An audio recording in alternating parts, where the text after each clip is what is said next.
প্রত্যেকটা জিনিস অনেক সুন্দর হওয়া লাগবে, সেটা হোক অনেক দামি বা কম দামি, কিন্তু সুন্দর হওয়াই লাগবে। আজকে আমার আব্বু রানীবাজারে যেয়ে নিজে পছন্দ করে আমাদের নতুন বাড়ির প্রত্যেকটা ওয়াশরুমের জন্য দরজা কিনে নিয়ে আসছে। সত্যি আমার কাছে তো অনেক সুন্দর লেগেছে আর অনেক ইউনিক।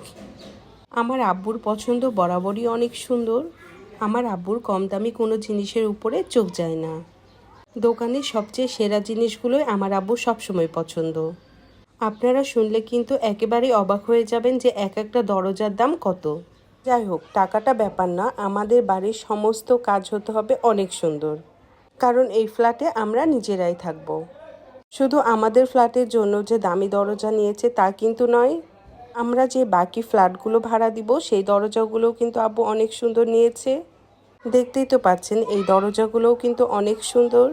একটু পরেই কিন্তু আমাদের নতুন বাড়ির জন্য টাইলসও চলে আসবে। আপনাদের সাথে আমি শেয়ার করব আমার নতুন বাড়িতে কি টাইলস লাগানো হচ্ছে।